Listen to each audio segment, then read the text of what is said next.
안녕하십니까. 임상심사 2급 필기 강의하는 진성호입니다. 자, 이번 과목은 제3과목 심리검사에 관련된 부분들을 살펴보도록 하겠습니다. 심리검사하면 임상심사에서 아주 중요한 업무 중에 하나죠. 과목상으로 뭐 20문제 이렇게 되어 있지만 사실은 실기에서도 굉장히 자주 출제되는 영역이어서 꼭 필기뿐만이 아니라 2급 실기에 대비하는 측면까지 고려해서 좀 공부를 해주셨으면 좋겠습니다. 자, 이번 강의에서는 크게 4개 정도 챕터의 내용들을 좀 보도록 할 텐데요. 첫 번째가 이제 심리검사가 어떤 건지에 대한 기본적인 개념들, 여러분이 알고 있는 심리검사, 그다음에 심리평가라는 용어들도 있습니다. 그런 내용들까지 조금 개념적으로 정리를 좀 하고요. 그다음에 시험에 굉장히 많이 출제되죠. 지능검사, 그다음에 성격검사. 성격을 이해하는 데 있어 가지고 심리학에서 개발한 임상심리학에서 개발한 다양한 검사들에 대해서 살펴보고요. 그다음에 이제 최근에는 굉장히 중요하게 주목받고 있는 검사 중에 하나죠. 신경심리검사. 그 외에 또 다양한 검사들이 있습니다. 내용들을 살펴보도록 하겠습니다. 자, 구체적으로 조금 강의 내용들을 보면요. 기본적인 개념들 중에 개요, 검사가 무엇인지, 그 다음에 기본적으로 개발은 어떻게 하는지, 심리검사가 그냥 뚝딱 이 주관적이고 직관적으로 만들어지는 건 아닙니다. 사람의 마음이 추상적이긴 하지만 이걸 측정하는 과정에 있어서는 그 과정이 굉장히 심리학자들이 과학적인 방법들을 활용하기 위해서 노력들을 많이 하는데요. 그래서 개발을 어떻게 하는지, 그다음에 도대체 심리검사라는 게 무엇인지, 어떠한 속성을 갖는지, 그리고 어떤 절차들을 꼭 갖게 되어 있는데요. 시행은 어떻게 하고, 또 제일 중요한 부분 중에 하나가 이제 해석이죠. 보통은 여러분들이 심리검사하면 해석을 위주로 좀 고려를 하시는데 사실은 이런 속성과 시행의 과정들 안에서 철저하게 이 검사가 이루어졌을 때 그때 해석이 이제 이루어지게 되고, 그다음에 심리검사가 결국 심리학자도 사람이죠. 사람이 만들어 놓은 거기 때문에 이거를 주관적으로 사용하지 않도록 하는 다양한 형태의 어떤 측면들도 있고, 또 검사를 악용하지 않도록 하는 측면들도 있고, 그래서 우리가 심리 검사라는 데 있어서의 윤리가 무엇인지 굉장히 좀 신경을 써야 되는 부분이 있습니다. 그래서 심리 검사의 윤리에 대한 부분들을 좀 보도록 하고요. 그다음에 이제 구체적으로 들어가서는 뭐 필기 대비 관련해서는 지능 검사가 상당히 많이 나온다고 말씀드렸어요. 그래서 지능 검사가 무엇인지, 그다음에 실질적으로는 많이 사용은 되지 않지만 여전히 좀 필요로 하는 영역들이 있습니다. 스탠포드 비뇌 검사가 뭔지, 그다음에 카우프만 KABC라고 하는데요. 여기 나오는 카우프만은 심리학자의 이름입니다. 지능 검사를 개발하신 분인데 그 심리학자분의 어떤 검사, 또 이제 임상 장면에서는 흔하게 많이 쓰이진 않는다고도 볼 수 있지만 여전히 또 우리 스탠포드 비뇌 검사처럼 필요에 따라서는 사용이 되고 있고요. 그다음에 가장 많이 사용되는 검사 중에 하나가 웩슬러 지능 검사입니다. 이게 미국에서의 버전은 이제 웩슬러고 한국에서는 이제 K 웨이즈라고 하나 K 위스크 뭐 이런 식의 용어들을 사용하는데요. 한국형 지능 검사들, 특히 웩슬러 지능 검사를 기반으로 한 검사에 대한 내용들 좀 보도록 하겠습니다. 그다음에 이제 성격 검사도 중요한 심리 검사의 영역 중에 하나죠. 그래서 기본적인 어떤 성격 검사의 개념들, 그다음에 가장 많이 사용되는 검사 중에 하나가 여기 나와 있는 MMPI 검사죠. 그다음에 이제 MBTI 검사는 이제 시험 문제로서 여러분들이 준비를 하고 있고 가장 대중적으로 알려진 검사 중에 하나입니다. 그러나 이제 개인적으로는 과학적인 검사는 아닌 거로 이렇게 좀 타당성에 관련된 부분 때문에 그래서 우리가 이 MBTI 검사도 시험에 언급이 되는 부분들이 있어서 이건 살짝 살펴볼 거고, 본 강의 중에 제가 말씀드리는 이 검사 MBTI 검사에 관련된 내용들 좀 들어보시면 좀 좋을 것 같고요. 그다음에 이제 이 16개의 성격의 차원으로 설명하는 검사가 있습니다. 그 16PF라고도 하고요. 그래서 요 요소들, 퍼스널리티에 관련된 요소들 좀 이 검사하는 16 성격 요인 검사 보도록 하고요. 그다음에는 주제 통각 검사에서 TAT라고 하는 약간의 투사 검사 내용들 보도록 하고요. 그다음에 임상 장면에서 가장 많이 쓰이는 검사 중에 하나가 로샤 검사입니다. 로르샤흐라고도 하고요. 검사에 대해서 보도록 하고요.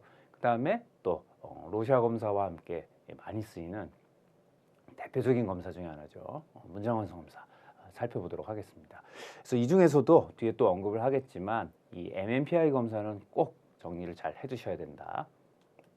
그다음에 이제 신경심리 검사가 요즘 좀 많이 출제되는 부분들이 있습니다. 그래서 신경심리가 도대체 무엇인지 개념 좀 잡아보고 요 신경심리 검사가 결국은 뇌의 기능과 연관이 되어 있기 때문에 뇌의 어떤 이 국지화라고 보통 얘기하는 영역에 관련된 부분들 좀 시험에 출제가 되는데요. 정리를 좀 해두시고 기타 다양한 성격 검사나 발달 검사들 간단히 좀 보도록 하겠습니다.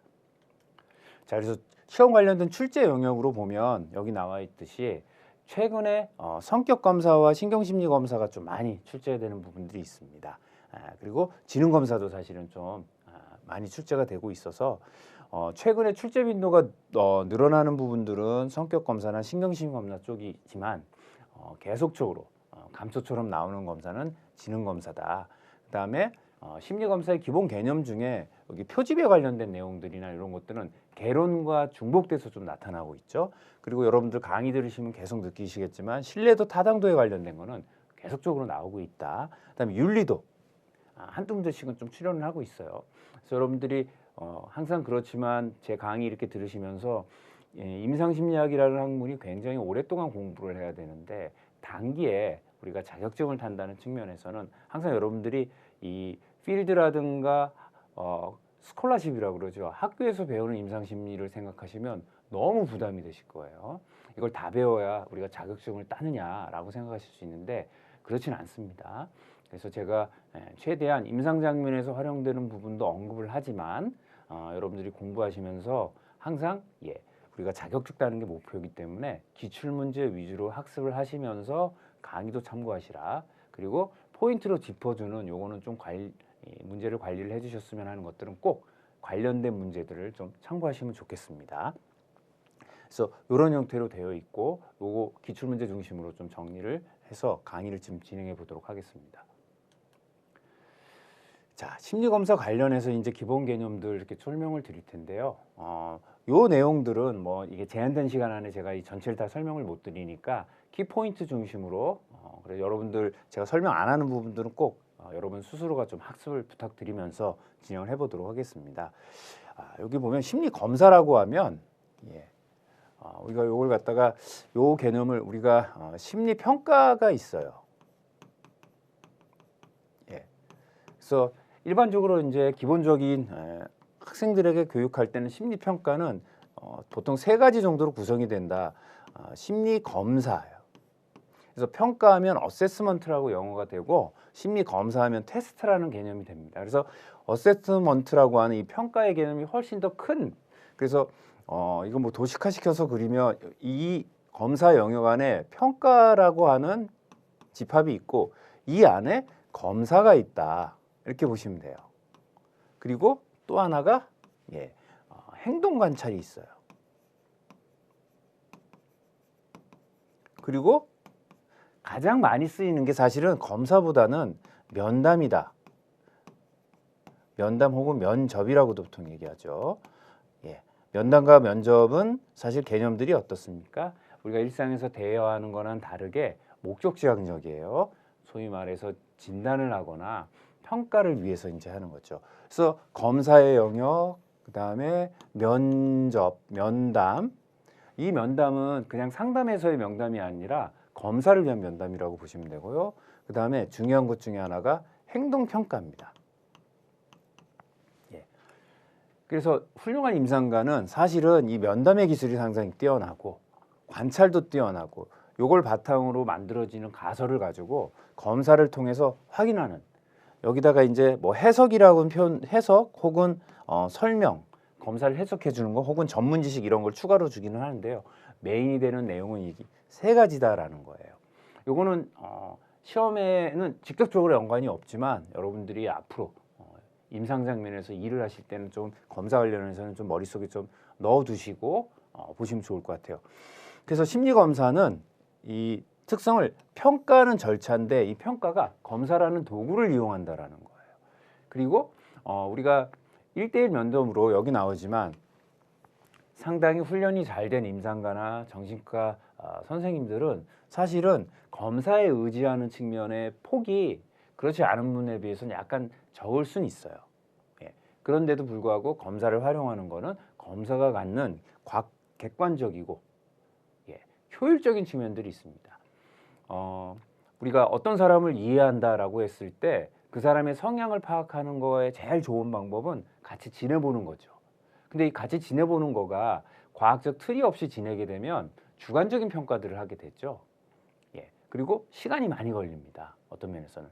이거를 2시간 반, 짧게는 뭐 1시간, 길게는 뭐 3시간, 4시간 정도의 시간 안에 심리학에서 요구하는 그러니까 정신의학적인 부분 혹은 임상심리학에서 요구하는 측면의 정보들을 파악하도록 효율적으로 구조화되어 있는 게 심리검사다. 그래서 개인의 심층적인 이해 또 정신질환을 평가하는 목적이 있다라는 거예요.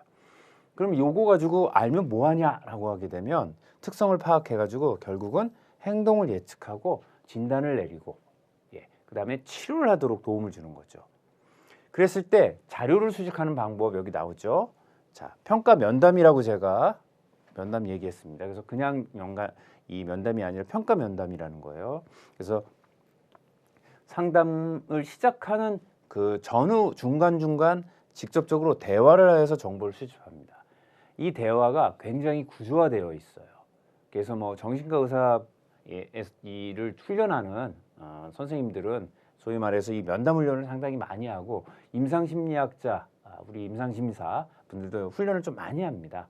그래서 뭐 이 진단적 면담, 다이아그노스틱 인터뷰잉이라고 하는 형태의 개념, 혹은 사이키아트릭 인터뷰, 클리니컬 사이콜로지컬 인터뷰 이런 학습을 따로 좀 하게 됩니다.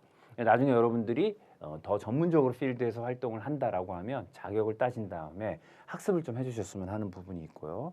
그 다음에 면담이 구조화라는 건 틀을 가지고 하는 게 있어요. 그래서 완전히 물어봐야 될 리스트를 중심으로 이렇게 물어보는 게 구조화고, 자유롭게 이 대화를 하면서 주제를 내담자에게 맡겨놓고 혹은 피검사자에게 맡겨놓고 하면서 빠뜨린 것들을 어떤 틀에 맞춰서, 그래서 구조화와 이 비구조화, 소위 말해서 요 반구조화라고 하는 거는 구조화와 비구조화를 같이 활용하는 거다. 그래서 틀에 맞춰서 하면서 자유롭게 하는 게 반구조화.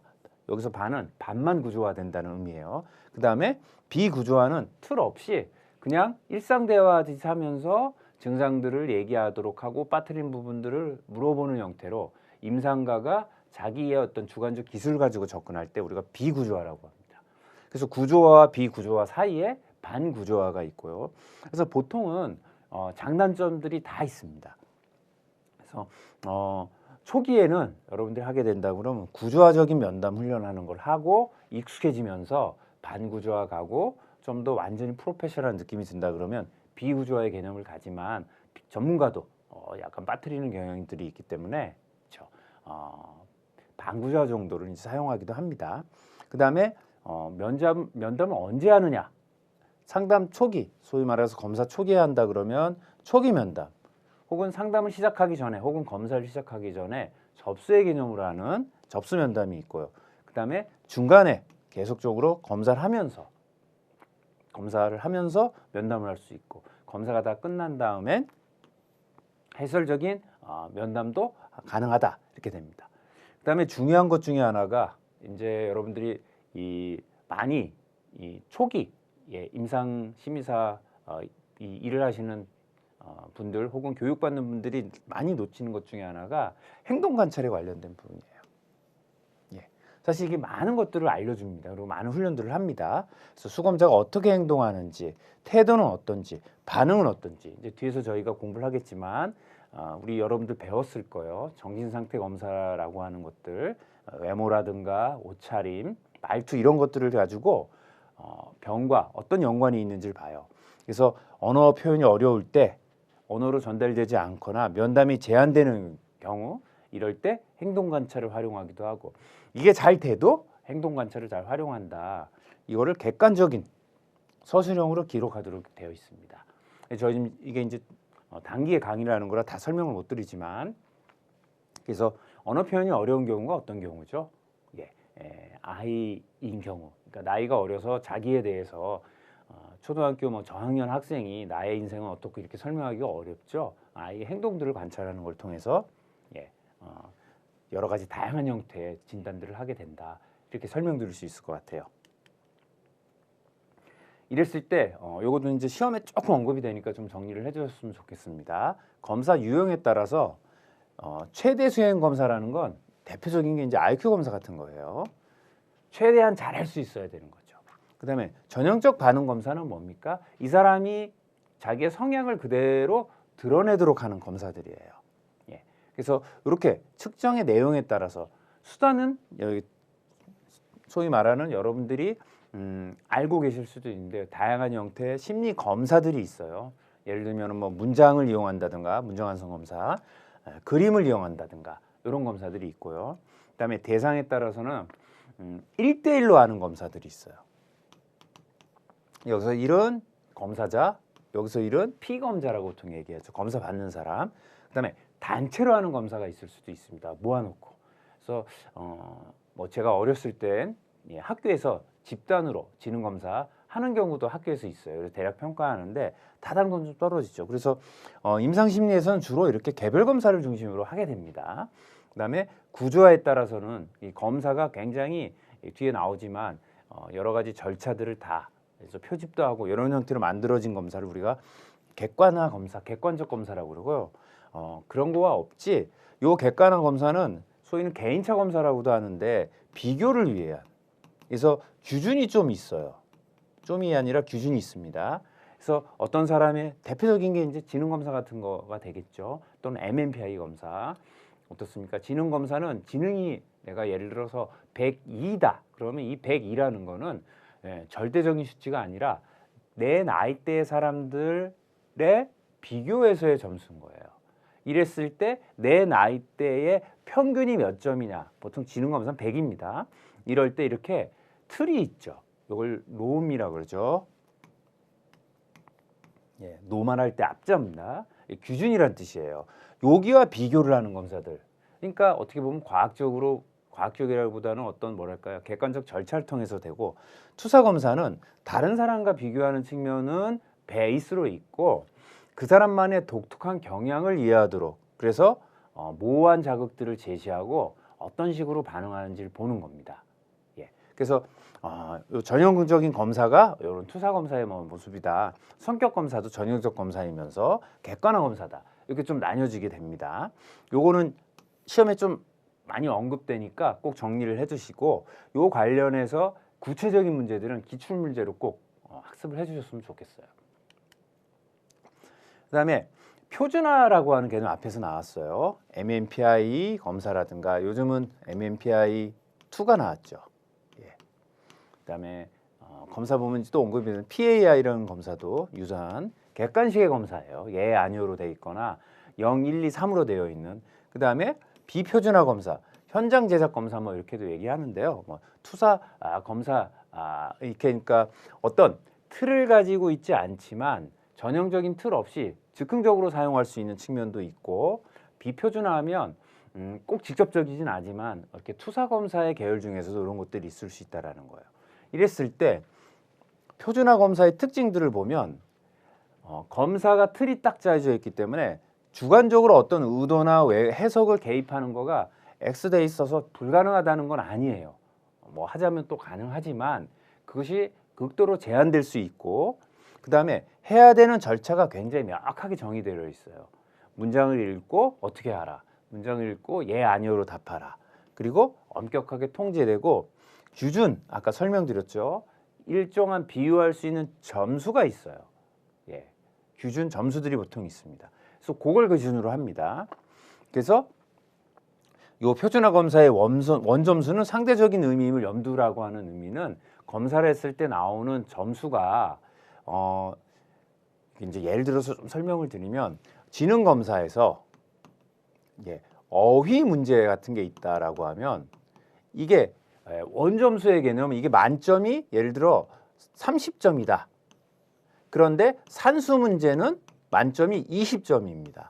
이랬을 때 30점에서 내가 20점을 맞았다. 어떤 피검자가 산수문세에서 5점을 맞았다. 이렇게 하면 이 두 개를 비교하면 이거 굉장히 뛰어난 거로 이렇게 나올 수 있게 되겠죠. 원점수만 가지고.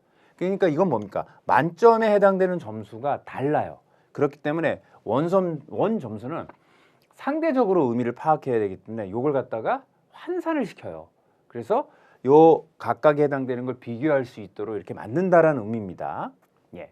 그다음에 필요할 경우에 표준화 시켰을 때 이게 타당도나 신뢰도 문제 관련해 가지고 조금 이해하기 어렵다, 믿지 못하겠다 그러면 동등형 검사라는 건 비슷한 검사를 개발해 가지고 비교를 해본다라는 의미예요.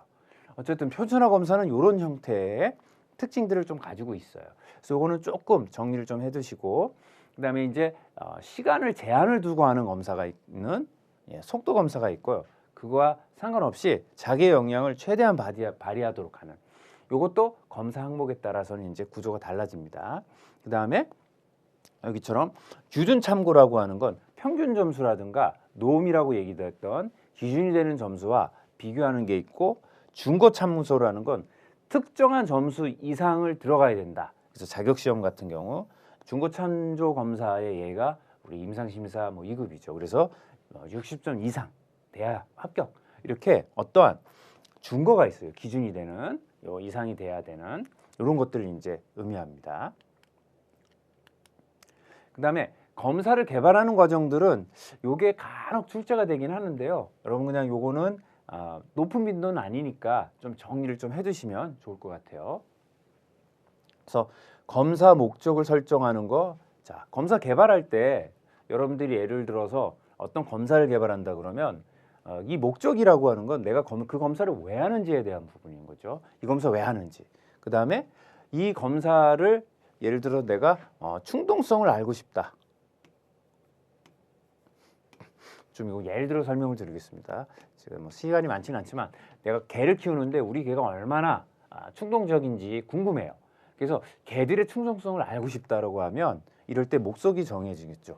검사하는 거, 나는 강아지들의 충동성을 검사하는, 충동성을 알고 싶어. 그리고 이 충동성이 얼마나 되는지 알고 싶어. 그러려면 개들의 충동성을 좀 알고 싶다라고 하는 걸 우리가 목적이 되겠죠. 그럼 여기서는 이제 문항 개발이란 측정 방법들이 검토되죠.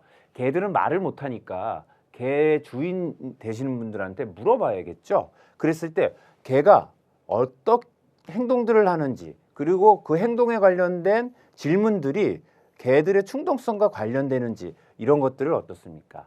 만들어내야 돼요. 그리고 내가 문항을 한 50문항짜리를 만들었어요. 그럼 이걸 가지고 실제로 개 주인 분들한테 돌려보는 거죠. 그리고 예비 검사를 합니다. 여기에는 이제 다양한 형태의 타당도, 신뢰도 이런 개념들이 있는데 그거는 너무 전문적이니까 이 정도로 그냥 그래서 예비 검사를 실시하고 나서 그럼 틀린 문항들도 있어요. 어떤 문항들은 이건 틀린 것 같다. 어떤 문항들은 타당하다. 그래서 문항을 수정하고 나서 다듬어서 본 검사를 제작해 가지고 검사 문항들을 다시 분석을 해요. 문항 간에 비교를 하고 그리고 나서 실시를 하게 됩니다.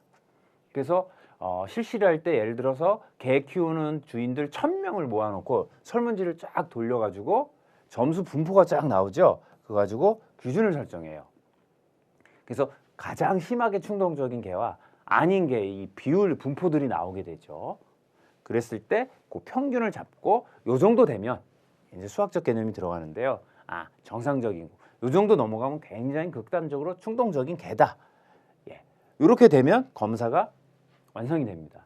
그러면 끝이 아니라 그 다음에는 요강이라고 해가지고 요 과정 안에 있는 내가 개를 몇 마리를 연구했고 개 주인이죠. 개 주인분들한테 몇 명을 하고 검사를 하고 어떻게 하고 문항을 어떻게 하고 하는, 그리고 절차와 과정들 테스트는 어떻게 하는지를 갖다가 요약하는 요강을 작성하게 됩니다.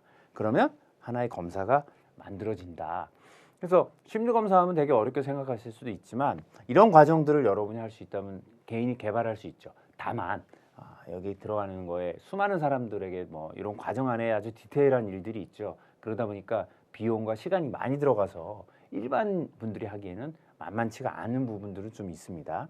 그래서 여러분이 사용하는 다양한 심리검사들, 뭐 대중적으로는 MBTI라든가 뭐 MMPI는 이제 임상정면을 쓰고요. 임상정면에서 사용하는 뭐 MMPI 검사들, SCT는 약간 좀 측면이 좀 다르지만 어쨌든 이런 형태의 과정들을 거쳐서 만들어진다. 그래서 요거는 이렇게 좀 정리를 좀 해주셨으면 좋겠습니다. 그 다음에 아까를 비유를 예를 들어서 설명을 드리면은 요거는 이제 시험에 좀 자주 언급되는데 이걸 여러분이 다 이해할 필요는 없고요. 난 이거 너무 추상적이어서 모르겠다 그러면 자, 확률 표질, 비확률 표집이 어떤 건지에 대한 용어만이라도 정리를 다 해두십시오. 예, 이거 조금 가끔씩 나옵니다. 표집의 원리는 개를 가지고 있는 사람들, 주인들, 한국에 있는 사람들 다 만날 수가 없습니다. 그렇죠? 그러면 이 전체 자, 요게 이렇게 표현하면 좀 말이 그런데요. 개 주인인 분들을 한국에 개 주인인 분들이 이렇게 했을 때 한 10만 명 있다고 가정할게요. 실제로 10만 명인지 모릅니다. 가정하는 거예요. 전체 다 10만 명이에요. 근데 여러분이 이걸 개발하는데 개 충동성을 연구하는 게 개발하는데 이 사람들을 다 만나면 제일 좋겠죠. 이렇게 이 전체 집단을 우리가 모집단이라 그래요. 영어로는 파라메타 이렇게 얘기를 합니다. 개를 가지고 있는 사람 전체예요. 근데 내가 이걸 못합니다. 그러면 이걸 어떻게 합니까? 다 못 만나니까 골라서 만나게 돼요. 그럴 때 내가 무작위적으로 막 하는 걸 갖다가 확률 표집이라고 그래요. 내가 우리 동네 근처에 있는 사람들이라든가 개 주인 중에 남자만이라든가 이렇게 임의적으로 어떤 확률을 두지 않고 하는 표집을 갖다가 비확률 표집이라고 이렇게 얘기합니다. 추가로 그냥 제가 하나만 더 여담을 말씀드리면 이 모집단 전체를 꼭 조사해야 되는 검사가 있어요. 뭐가 있을까요? 한국의 인구가 몇 명인지 알려면 이건 다 해야 돼요. 이런 걸 갖다가 인구 센서스라고 합니다. 그러니까 몇 년 동안 하죠. 중국 같은 경우에는 어떻습니까? 중국 인구가 몇 명인지 알기 위해서 정말로 다 뒤져야 돼요. 그러는데 몇 년 걸리죠. 그럼 그 사이에 어떻습니까? 인구가 늘거나 줄죠.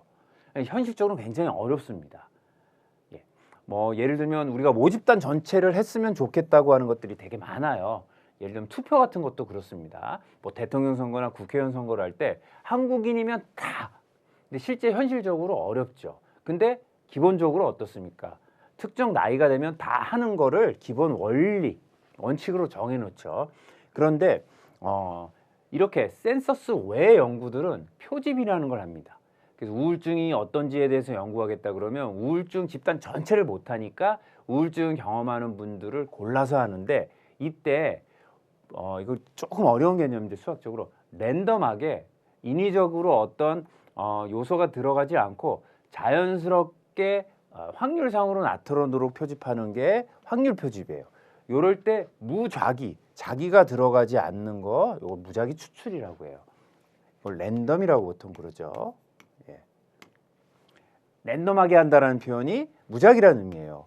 그럼 뭡니까? 특정한 틀 없이 이렇게 나타나는 거예요. 이랬을 때 그냥 틀 없이 막 골라서 하는 거, 그다음에 어떤 틀을 갖춰가지고 이건 인위적인 건 아닙니다. 할 때 그냥 하는 게 아니라 남자 1000명, 여자 1000명 뭐 이런 식으로 하는 거. 그다음에 층화는 아까 말씀드린 대로 개들의 색깔별로 뭐 분류를 한다라든가 해가지고 그 안에서 약간 시스템적으로 확률을 다 두는 거예요. 그래서 여기 보시면 층화 표집해가지고 비례 층화 표집, 뭐 비비례 층화 표집이 돼 있는데요. 디테일하게 하실 필요는 없고 요 체계적 표집, 단순 무작위 표집, 층화, 그다음에 군지 표집, 클러스터라고 해가지고 지역별로 구분을 한다든가 연령별로 한다든가 해가지고 구분을 하는데 요게 인위적으로 내가 특정한 사람을 골라서 이 사람을 할 거야가 아니라 군집으로 나눠도 표집을 할 때는 무작위적인 추출을 해요. 그래서 골자는 요 이해하기 어려우시면 이런 종류에 해당되는 표집을 하지만 이 표집 자체에서 사람들을 고르는 거나 요거는 다 랜덤하게 한다는 거예요. 근데 그렇게 하지 않고 비확률적으로 표집하는 게 있습니다. 이건 뭐냐? 연구자가 굉장히 주관적으로 개입하는 거예요. 그러다 보니까 대표성이 떨어질 수 있어요. 그래서 요거는 꼭 뭡니까? 연구할 때는 얘기를 해야 돼요. 예를 들어 가지고 할당 표집은 내가 정해버리는 거예요. 숫자를. 내가 인구가 모집단이 이렇게 되는데 나는 외국에서 온 사람들만 고르고 그 중에서도 백인들만 골라가지고 특정 지역에 사는 사람들 이렇게 할 거야라는 형태예요. 이게 뭐 의도적 표집과도 유사합니다. 그다음에 눈덩이 표집 같은 경우에는 내가 동성애자분들의 정치 성향을 알고 싶다. 그럼 어떻게 합니까? 동성애자분들의 커뮤니티를 가야 되는데 이게 쉽지 않죠. 그래서 어떻게 소문해가지고 동성애인 분인 한 분을 만나요. 그래서 조사하고 이분한테 부탁해가지고 동성애 분은 나보다 더 훨씬 더 동성애 분을 더 많이 만날 가능성이 높으니까 아름아름 해가지고 점점 어때요? 넓혀 나가는 겁니다. 이 벌써 그냥 어떤 지역에 있어서 검사를 쫙 한 다음에 동성애 분을 골라내는 게 아니라 내가 의도적으로 골라서 그분을 자꾸 연결지어서 가는 거죠. 그래서 골자는 비확률은 할당, 눈덩이, 의도적 표집이라는 개념들 용어만 정리를 해주시면 되고 이해할 개념은 확률 표집은 표집을 할 때 이 각각은 그냥 어떠한 이 체계에 그러니까 뭐랄까요 의도가 없이 확률론적으로 하는 거고 비확률 표집은 연구자가 주관적으로 골라가지고 이렇게 한다 이렇게 이제 볼 수 있습니다. 그래서 이 연구자의 주관에 의한 추출은 이 나오는 데이터가 대표성이 없어요. 특정한 사람들 전체를 예를 들어 가지고 비유를 하면 서울 사람들의 정치 성향을 내가 알고 싶다고 했을 때 서울 사람들 전체들의 평균적인 정치 성향을 알려면 랜덤하게 추출을 해야 되는데 비확률 표집을 하면 예를 들어 90세인 분들만 골라서 표집을 한 데이터와 20대인 사람의 데이터와 30대인 사람의 데이터가 사실은 나이대별로 성향이 다르죠. 그러니까 이거는 될 수 있어요. 내가 90인 분들의 정치 성향이 어떤지를 알고 싶다고 의도적으로 혹은 연구자의 주관에 의해서 할 수 있습니다. 그럼 90대는 이런 성향이구나라고 할 수 있는데 서울 사람들의 정치 성향이 어떠냐라고 했을 때는 어떻습니까? 20대도 뽑아야 되고 30대도 뽑아야 되고 40대도 뽑아야 되고 50대도 뽑아야 됐죠. 이렇게 랜덤성이 주어지고 그 비율을 조정해야 되고 해야 되는 부분이 있습니다. 이럴 땐 확률 표집을 해야 돼요. 그래서 확률 표집과 비확률 표집을 그런 식의 개념을 이해를 해주시고 여러분이 해야 될 거는 여기 나오는 확률 표집에는 단순 무작위, 체계적, 층화, 그다음에 군집이 있다. 비확률에는 할당, 눈덩이, 의도적 표집이 있다. 요 용어는 꼭 정리를 해주십시오. 시험에 어렵진 않지만 물론 뭐 내용에 들어가면 복잡할 수 있지만 여러분 이걸 다 이해하시는 거는 그냥 확률과 표집, 비확률의 개념만 좀 정리를 해두시고 나머지는 제목으로 이름으로 좀 정리를 해주시면 필기 문제로는 이게 저희가 심리검사 과목 3과목이지만 이 개론에도 좀 언급이 되니까 정리를 꼭 부탁드리겠습니다. 그 다음에 검사 관련해서는 여러 가지 신뢰도 관련된 타당도 이거는 개론에 나왔었습니다. 어떤 검사를 했을 때 계속 반복적으로 측정이 되는 값이 유사해야 되는 거. 그다음에 타당도는 내가 심리학적으로 측정하는 개념이 제대로 측정하고 있는지를 알아야 되는 거. 그래서 신뢰도 관련해서는 검사, 재검사 개념들이 있고요. 그다음에 반분 신뢰도, 동형 검사, 내적, 문학 내적 합치도인데요.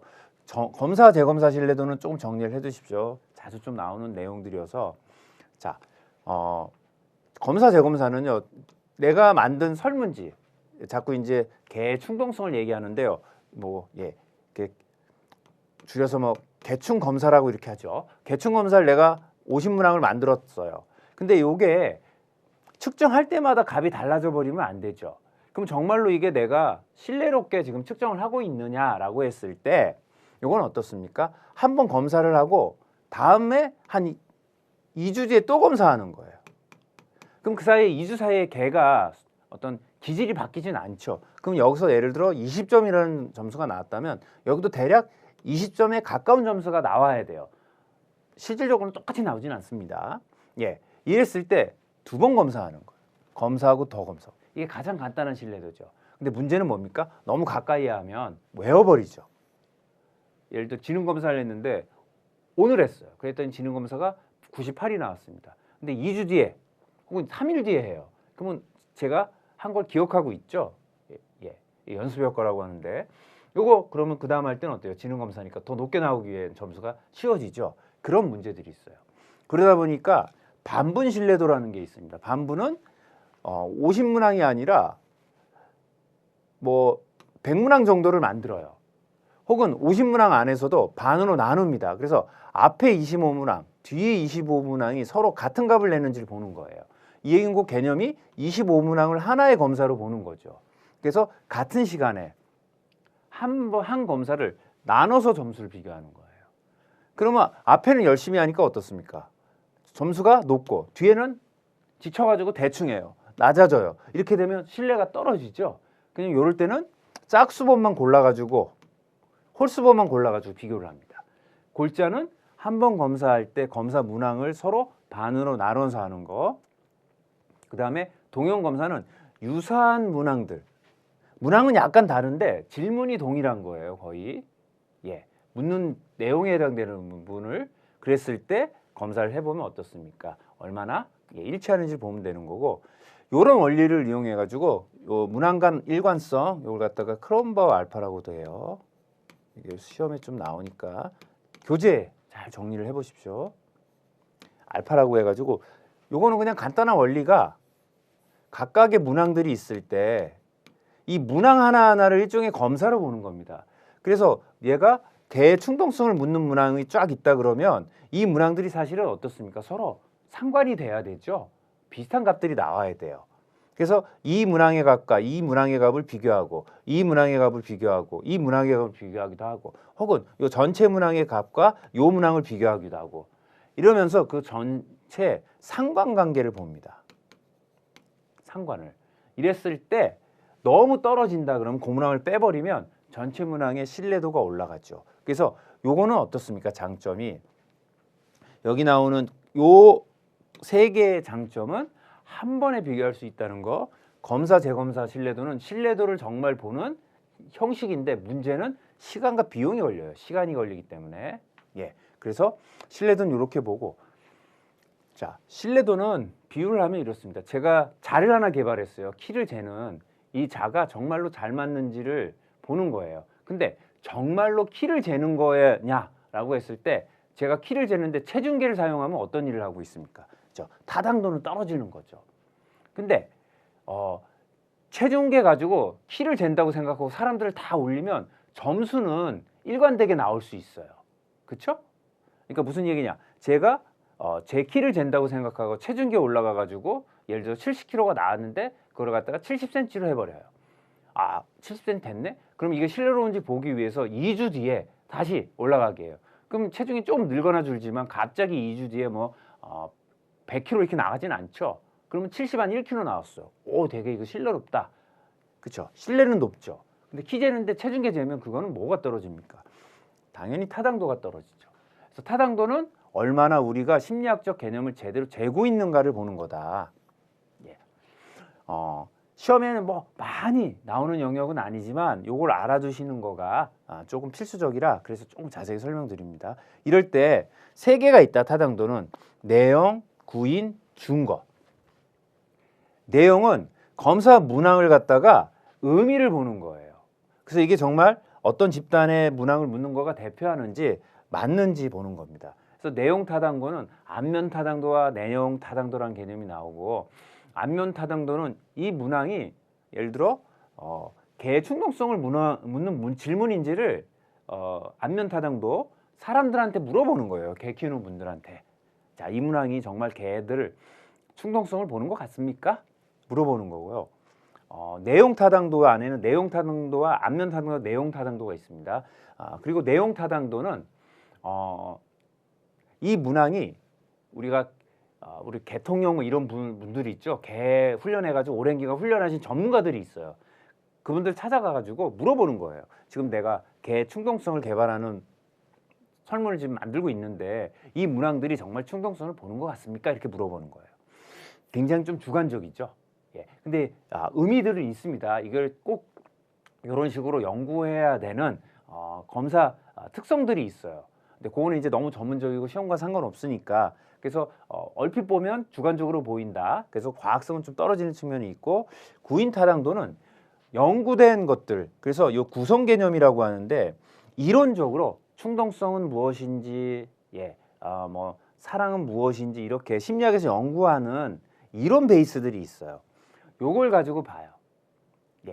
이럴 때 전혀 다른 특성을 측정하는 하나는 개의 충동성을 측정하는 이론에 근거한 내가 만든 설문지 하나는 개의 식성 혹은 개의 뭐랄까요 다른 색깔, 털 색깔 이런 물어보는 설문을 같이 하는 거예요. 이랬을 때 지금 여기 찾고자 하는 내용이 완전 다르죠. 이랬을 때 이 두 개가 전혀 상관이 없게 나오면 아 내가 만든 게 그래도 맞다라고 가정하는 거예요. 근데 그냥 이걸 엉뚱하게 하는 거 아니라 이론적 개념 안에서 차이가 있는 것들 구성하는 겁니다. 것들을 가지고 그 다음에 수렴 타당도는 비슷한 이론에 근거해서 비슷하게 만들어진 내가 만든 개의 충동성에 관련된 거와 다른 개 충동성을 설명하는 이론에 근거한 문항들을 보고 어때요? 같이 하는 거예요. 이거는 조금만 더 설명드리면 제가 예를 들어 지능검사를 개발했다. 그래서 제2지능검사라는 걸 만들었어요. 근데 이게 정말로 지능을 측정하는지 알고 싶잖아요. 제가 만든 검사니까 같은 검사를 신뢰도를 하면 계속 신뢰도는 높게 나올 수 있어요. 그런데 이게 정말로 지능을 측정하는지를 알고 싶어요. 그러면 어떻습니까? 수렴 타당도 같은 경우는 이미 어느 정도 타당도가 증명되어 있는 우리 앞에서 나온 K-웨이즈 같은 검사랑 같이 하는 거예요. 이랬을 때 내가 제대로 지능을 측정한다 그러면 이미 타당도가 증명된 검사랑 같이 했을 때 점수가 상관이 어떻게 됩니까? 비슷해져야 되죠. 이런 의미입니다. 중고 타당도는 경험상 어떤 기준들이 이미 만들어져 있는 것들이 있어요. 그거 관련해 가지고 얼마나 관련성이 있는지. 그래서 요 수렴 타당도가 좀 비슷한 개념인데요. 이미 인정된 어떤 타당도인 검사랑 비교해 가지고 같이 봤을 때 점수가 같은 걸 보는 거고요. 예언 타당도는 신뢰도 개념과 좀 유사하는데요. 수능 검사 같은 거가 해당이 돼요. 수능. 그래서 대학교 입학 시험에 해당되는 수능 검사 점수가 쫙 나오죠. 이걸 4년 뒤에 대학교 졸업해 가지고 학생들이 어디에 취직하는지 혹은 졸업할 때 학점이 어떻게 되는지를 갖다가 비교해 보는 거예요. 그래서 어떤 점수가 중학교 입학했을 때 우리가 입학 시험 보잖아요. 지금은 아닌가요? 예전에 봤죠. 혹은 대학으로 할게요. 대학교 입학 시험할 때 우리가 다양한 형태의 시험을 봅니다. 이랬을 때 그 성적이 그 학업을 마치는 4년 이후의 성적과 얼마나 일치되는지를 봐서 이 점수가 높을 때 졸업할 때도 점수가 높다 그러면 지금 개발한 입학 시험은 어떻습니까? 예언 타당도가 높은 거다. 공인 타당도는 타당도가 어느 정도 검증되어 있는 것들 이거를 동시에 비교해 가지고 그런데 되어 있는 부분이 있는 거를 갖다 가지고 비교하는 거다. 이렇게 좀 볼 수 있습니다. 그래서 요 개념들은 조금 교재에 좀 자세히 나와 있으니까 그걸 가지고 좀 정리를 하셨으면 좋겠습니다. 그다음에 이제 검사를 실시할 때는 이런 과정들을 거쳐요. 그래서 물론 당연히 어느 정도 알아 있어야 되고 검사도 선정해야 되고 뭐 시끄러운 데서 할 수 없죠. 그리고 검사를 실시하고 그 검사를 채점할 때는 원점수가 있습니다. 이건 앞에서 설명을 드렸어요. 그래서 최초의 점수는 기준에 따라서 다르다. 보통은 서열이 있다. 순서에 의해서 혹은 뭘까요? 뭐 절대 평가는 없으니까 차례에 따라서 이렇게 되어 있는 것도 있고요. 자, 그 다음에 백분위 점수가 있어요. 몇 퍼센트에 해당되느냐. 그래서 뭐 1%다. 상위 1%라는 얘기 뭡니까? 뒤로 99명이 있다. 뭐 이런 식의 이제 설명이 되는 거예요. 그래서 계산이 쉽고 이해하기 쉬운 형태로 이렇게 퍼센타일로 되어 있고요. 가장 많이 사용하는 거가 여기 원점수를 갖다가 비교 기능 가능한 값으로 변환시킨 G점수, T점수 이런 것들이 있어요. IQ도 여기에 해당이 됩니다. 이 표준 점수는 시험에 나오니까 정리를 좀 해주시고 구체적인 내용은 교재에 좀 참고 부탁드립니다. 대표적인 게 G점수입니다. G점수는 이렇게 저희가 보통 이렇게 정규분포를 그리고 이렇게 좀 나누죠. 그래서 마이너스 1, 표준편차 플러스 1 이렇게 표준편차 이렇게 나눠가지고 보통 이 안에 68% 정도의 비율로 사람이든 점수든 이렇게 들어가게 됩니다. 이랬을 때 여기를 0으로 놓고 계산하는 값이에요. 계산할 때 보면 이 원점수를 보통 x라고 하고 평균을 바x라고 이렇게 보통 합니다.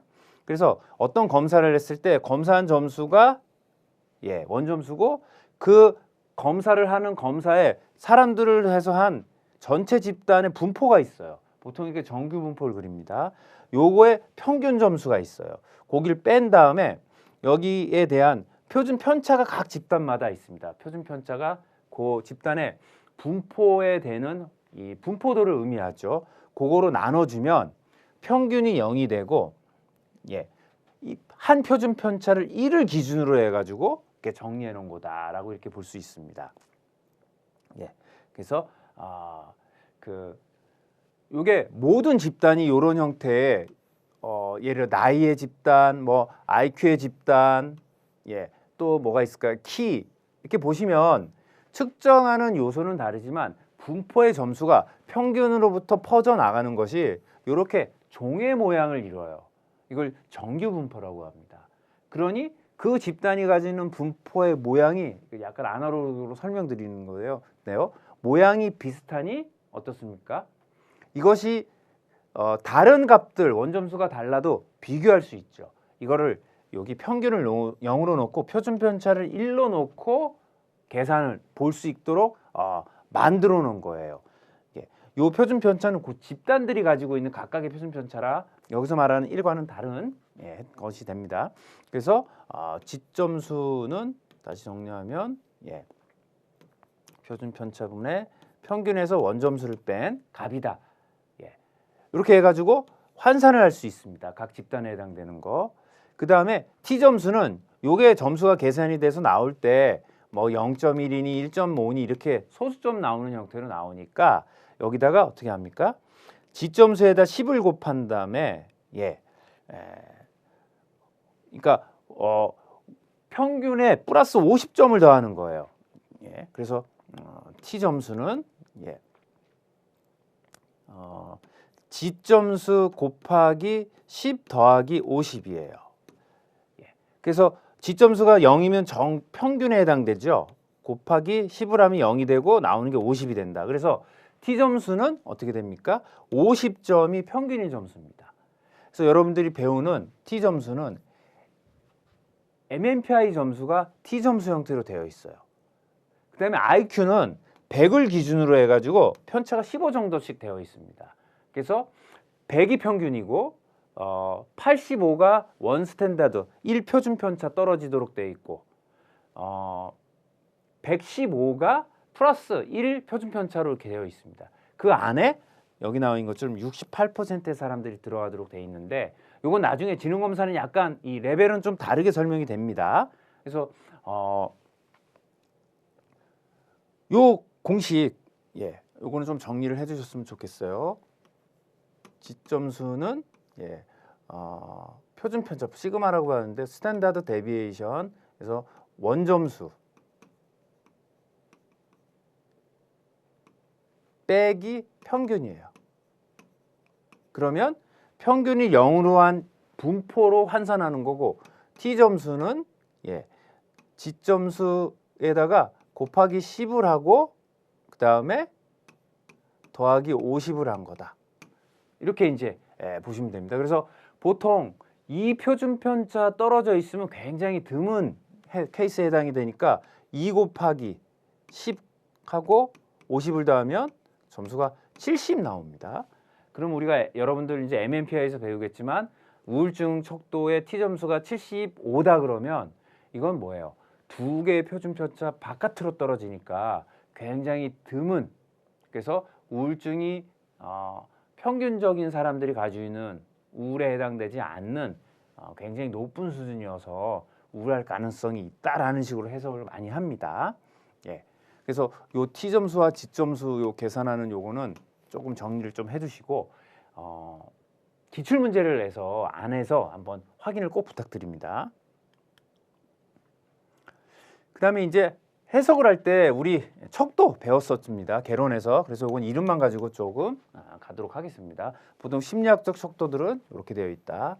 그다음에 기초 통계에서 우리 이 중심 경향치 배웠죠. 예, 평균 있었고 최빈치 그다음에 그다음에 최빈치가 있었고 평균 최빈치가 있었고 그다음에 중앙값이 있었죠. 그렇죠. 이건 다 뭡니까? 얼마나 그 집단이 중심에 몰려 있는지를 보는 값이다. 평균값, 최빈치, 중앙값.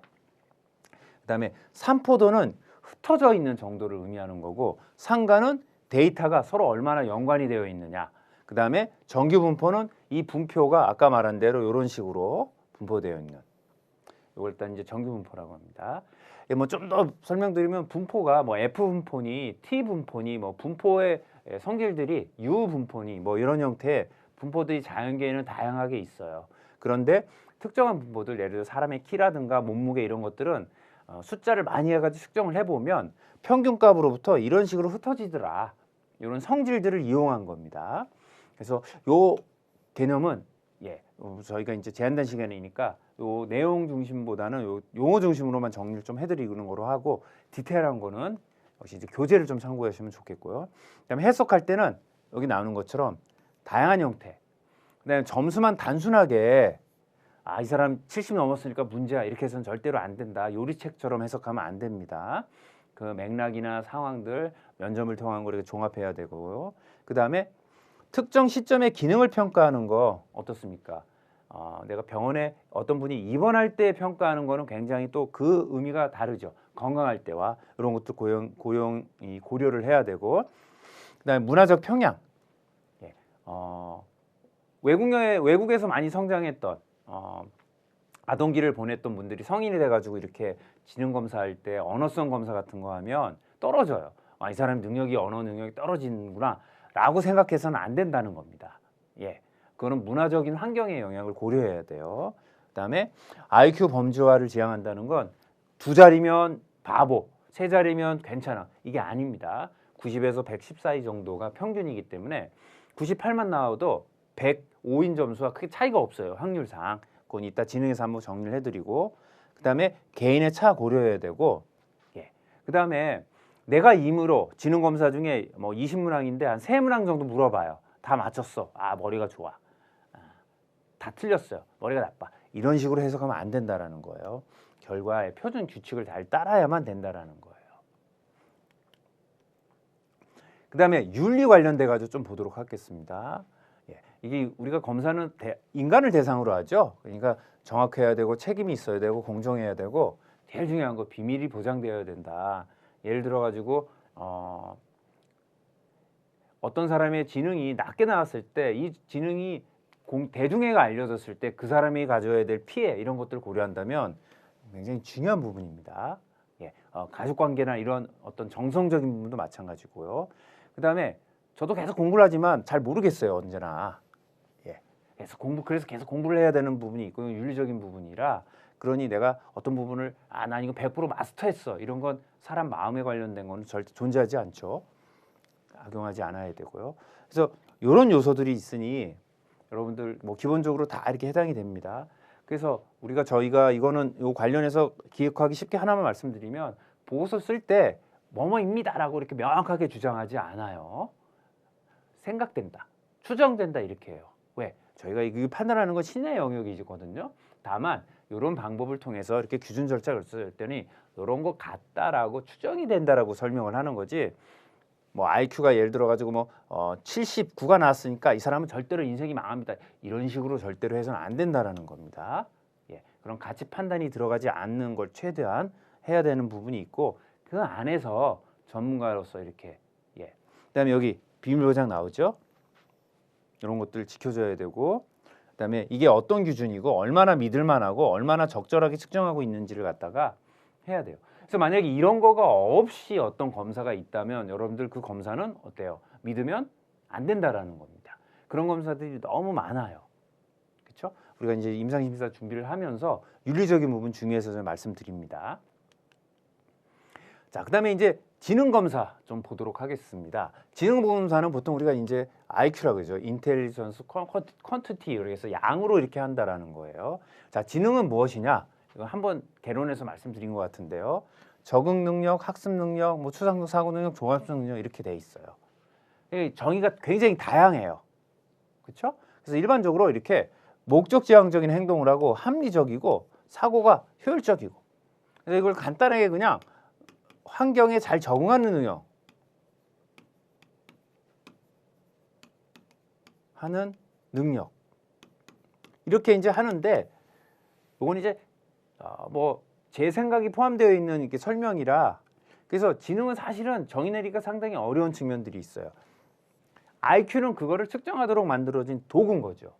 그래서 지능 검사 도구들은 계속적으로 갱신을 하게 되어 있었고, 갱신을 또 해야 됩니다. 사회 문화마다 달라지는, 물론 지능에 여러 가지 이제 문화적 요소들이 좀 있기도 합니다. 플린 효과라 그래가지고 10년마다 지능이 10씩 좀 늘어나요. 그게 왜 그런지에 대해서 뭐 여러 가지 이론도 있지만, 그러다 보니 어떻습니까? 옛날에 개발된 검사 가지고 지금 검사라면 IQ가 굉장히 높게들이 나올 가능성이 높겠죠. 이런 효과들 때문에. 그래서 10년 단위 혹은 20년 단위로 계속 어떻습니까? 좀 평가를 새로 개발을 하게 됩니다. 그래서 뒤에서 배우겠지만 버전이라 그래가지고 여러 종류의 버전들이 쭉쭉쭉쭉 시대별로 이제 발달을 하게 됩니다. 그래서 지능의 특징 몇 가지만 좀 보면, 요건 이제 개론 관련해가지고 조금 이렇게 언급돼서 나오는 부분들이라, 물론 심리 검사로도 나오지만, 자, 인지가 태어나가지고 몇 세 사이가 발달의 속도가 엄청 빠르죠. 그러니까 성인이나 청소년과 비교해서의 어떤 질적인 부분은 분명히 나이가 어리니까 한계가 있지만 그 변화 속도는 굉장히 빨라요. 이건 신체 발달과 같죠. 그래서 쫙 올라가다가 평평해지죠. 생물학적 지능은. 그렇죠? 그리고 지능은 고정되어 있지 않고 변화하고 발달하는 과정들을 가집니다. 특성에 따라 가지고. 그다음에 다양한 형태, 학업 성취나 성격이라든가 가정 환경, 부모 교육 수준에 따라서 변화가 다르죠. 그리고 전체적인 IQ 평균은 남녀 차는 없다, 있다 논쟁이 많은데 없는 거로 이렇게 좀 이해해 주시면 좋을 것 같아요. 이랬을 때 학자별로 지능 정의를 이렇게 해놨어요. 요거는 이걸 여러분들이 꼭 외워야 되실 필요는 없다고 저는 생각하고, 왜? 필기는 웩슬러가 이런 얘기했구나라는 거에 흔적만 기억해 두셔도 돼요. 근데 이제 기억을 못한 문제지만, 이걸 웩슬러 뭐 했는지를 다, 실기는 약간 다릅니다. 실기는 차후에 또 실기의 준비 따로 뭐 설명을 좀 드리긴 하겠지만, 실기는 손으로 다 써야 되기 때문에 구체적인 단어들을 다 알아야 되지만, 필기인 경우에는 적어도 기출 문제를 보시면서 웩슬러가 이렇게 목적적 행동, 논리적 사고, 환경 적응 이렇게 얘기를 했구나. 비례는 목표를 설정하는 거, 지속 조정하는 거로 얘기했구나. 털만은 추상적 상식으로 문제를 해결하는 거로 정의했거나, 스피어만은 관계인식 파악, 그다음에 서스터는 구체적 사실, 추상적 개념 간의 연결, 피아제는 동화 조절, 그렇죠? 요거 피아제 이론에 나옵니다. 스턴버그라는 사람은 새로운 상황에 적응을 위해서 일반적인 사고 능력, 핀터너라는 사람은 변화하는 환경 속에서 자기 조정 능력. 이렇게 요걸 헷갈려면 안 되지만 이렇게는 조금씩이라도 흔적이라도 남겨두시면 좋겠고, 지금 요 표를 정리하지 마시고 기출문제에 나오는 문제에 해당되는 보기들을 가지고 좀 정리를 하시면 어렵지 않으실 거예요. 물론 요 내용을 다 찾아보고 이해한 상태에서 하시면 훨씬 더 좋죠. 근데 그게 현실적으로는 쉽지 않은 분들은 꼭 요 해당되는 내용들에 대한 부분, 그다음에 특히 여기 빨갛게 돼 있는 웩슬러라는 분, 중요하기 때문에 빨갛게 해놨죠. 요렇게 말했구나 라는 거는 정리를 꼭 해두십시오. 여기서 다 기억하기 어렵다 그러면 웩슬러만큼이라도 좀 해두시고 나머지는 기출 풀이하면서 정리를 해두시면 좋을 것 같아요. 그다음에 여러 가지 지능 이론들이 있는데 요게 시험에 좀 나옵니다. 좀 복잡하긴 한데요. 요건 좀 정리를 꼭 부탁드릴게요. 스피어만의 이 요인이라고 하는 거는 비슷한 특성들을 이 통계학적으로 분류해 가지고 묶어 놓은 거예요. 이렇게 보시면 돼요. 그래서 이걸 팩터라 그럽니다. 그래서 이런 걸 갖다가 뭐 GF, SF 이렇게 용어를 해요. 이 F가 요인이라는 뜻이에요. 팩터. 그래서 일반 요인이라는 건 지능이라고 하는 거는 다 잘하는 어떤 요소가 있다. 근데 특수 요인은 뭐예요? 특정한 것만 잘한다. 예. 그러니까 지능이라는 게 뭐 영어를 잘하는 사람은 수학도 잘하고 수학 잘하는 사람은 뭐 운동도 잘하고 이런 경우들 있죠. 이렇게 일반적인 능력을 잘하는 요게 있고 그 중에서도 특히 수학이 뛰어난 이렇게 특수 요인 두 개로 나뉜다. 그래서 스피어만의 이 요인 잘 기억해 두십시오. 그 다음에 쏜다이크는 그냥 읽어보시고 서두턴 같은 경우는 단일 능력이랑 독립적인 능력들의 집합제라는 거 요거 정리해 두시고 요거는 정리를 좀 해 주십시오. 길포드의 지능 구조. 그래서 길포드는 이 서두턴이 말한 이론을 자 확장해요. 그래서 180개의 요인이 있다는 거예요. 요인. 그래서 3차원으로 구성을 한 이렇게 되어 있다라는 거예요. 그래서 이 3차원이 여기 나온 것처럼 내용이라고 하는 축 하나, 그 다음에 조작이라고 하는 축 하나, 그 다음에 결과 요인이라는 축. 그래서 3개의 차원이죠. 그래서 이게 입방체예요. 그 안에 각각의 보십시오. 내용에는 시각, 청각, 상직, 의미, 행동이라고 하는 것이 들어가 있고 조작이라고 하는 축에는 평가, 수렴, 확산, 기억, 파지라는 기억, 파지, 기억, 저장, 인지가 있고 결과에는 단위, 분류, 관계, 체제, 전환, 함축이라는 게 있다. 이것이 서로 뭐예요? 대응하면서 다양한 형태의 이제 180개 요인으로 나온다.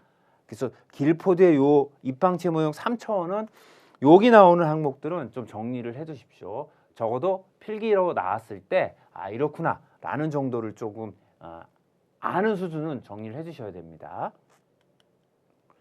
그 다음에 카텔과 호은의 위계적 요인설도 꼭 정리를 해 주십시오. 지능은 유동성 지능과 결정적 지능, 결정성 지능 이거 개론 수업이라든가 했습니다. 그렇죠?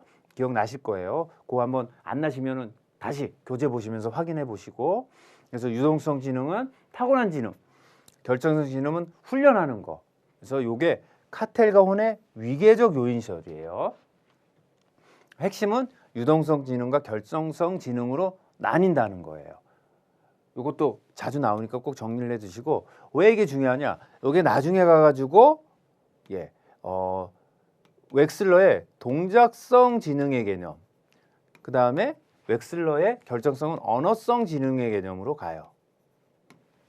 그 다음에 우리 임상심리학의 역사에서 아미 알파, 아미 베타 말씀드렸죠. 거기서 요 언어성 지능이 아미, 알파 아미라고도 그 군인, 알파, 아미 군입니다. 아미 알파 검사, 동작성이 아미 베타 검사에 근원한 쫙 흐름이다. 같이 좀 정리를 해주시면 좋을 것 같고요. 여기 이제 나오죠. 웩슬러 검사에서 동작성, 그다음에 웩슬러 검사에서 결정 검사 관련된다. 검사에 관련된다는 건 요 결정성 지능은 여기에서 동작 유동성의 언어성과 관련된다라는 개념입니다. 이렇게 좀 정리를 해두시고 그다음에 여러분 하워드 가드너라는 분 아실 거예요. 다중지능 이론을 이제 주장했었던 분이죠. 그래서 그 안에는 이런 요소들이 있다. 개인적으로는 이게 이제 능력을 측정하는 게 아니라 선호를 측정하는 형태이기 때문에 사실은 약간 긍정적인 건 있어요. 제가 수학을 못해도 수학을 좋아한다 그러면 수학적 지능이 있다라는 식으로 나올 가능성이 약간 있지 않을까 라고 생각하는데 이건 좀 추가적인 얘기고요. 핵심은 이렇게 9개 지능이 있더라. 지능이 하나가 아니라 다중지능이다. 그다음에 스턴버그라는 분은 이 스턴버그는 사랑에 대한 부분에서도 이게 비슷하게 나오는데 3을 좋아하셨던 것 같아요. 그래서 여기 보면 3원이에요. 분석, 경험, 실제적 지능. 이렇게 언급이 됩니다. 자, 그 다음에 스탠포드 비네의 지능 검사는 최초의 지능 검사예요. 근데 요거가 최초의 지능 검사가 비네와 시몬 검사예요. 비네란 분이 이 학급에서 지적 능력이 떨어지는 아이들을 맞춤으로 교육하기 위해서 이제 개발한 검사라고 이렇게 얘기되는데 요걸 갖다가 미국에 가가지고 스탠포드에서 같이 해가지고 만든 거죠. 그래서 이거는 언급이 한번 됐을 텐데 자, 비율 지능의 개념은 좀 이해를 해주십시오. 요건 뭐냐? 비율 IQ를 도입했다. 요거는 생활 연령이에요. 크로놀로지컬 에이지라 그래가지고 태어나가지고의 연도고, 그 다음에는 멘탈 에이지가 있어요. 요거는 검사를 통해서 나온 겁니다. 그래서 내 아이가 5살인데 간단하게 뭐 비유를 하면 10살 아이들이 푸는 문제를 풀었어요. 그러면 어떻게 됩니까? 이렇게 되는 거예요. 그러면 IQ가 뭐가 나옵니까? 200이 나오죠. 예. 근데 여기 보시면 연령이 보통 18세까지 되어 있어요. 문제가 왜 이렇게 18세까지 되냐면, 생각해 보시면 생활 연령이 60이면 지능도 60이면 60에 해당되는 지능으로 계속 이렇게 나이 먹을수록 지능이 높아져야 되는 거가 가정이 되죠. 근데 인간은 그렇지 않죠. 가다가 이렇게 꺾입니다. 그러니 60인분 지능 검사를 하게 되면 어떻게 돼요? 60에 해당되는 정신 연령이라는 걸 하는 게 아니라 보통 한 20대에 끊기니까 이렇게 계산해서 100을 곱해버리면 어떻게 됩니까? IQ가 지적장애 수준으로 나와버리게 되는 문제가 생긴다라는 거예요. 그래서 비율지능은 여전히 쓰긴 하지만 이렇게 연령대가 낮을 때 주로 사용한다. 그래서 언어적인 어떤 추론이라든가 수량 추상적인 추론, 시각적인 추론, 단일 기억 이런 것들을 주로 측정하고, 이게 성인은 잘 안 된다예요. 이런 원리 때문에. 다만 요거는 비율지능이라는 개념의 IQ는 좀 이해를 좀 해두십시오. 그다음에 언어 중심. 지적장애 아동 검사에 굉장히 제한적이다는 얘기는 언어를 가지고 주로 검사를 하기 때문에. 그다음에 IQ 점수는 100의 정규분포를 보인다. 그래서 지능 검사 중에 웩슬러 검사와 함께 세계적으로 가장 많이 널리 쓰여 있는데, 한국 같은 경우에는 뭐 여전히 사용도 하고 있지만 웩슬러 아동용 검사들을 좀 주로 사용을 하고 있다. 이렇게 좀 정의해서 설명드릴 수 있을 것 같습니다. 자, 잠시 쉬고 또 이어서 강의를 진행해 보도록 하겠습니다.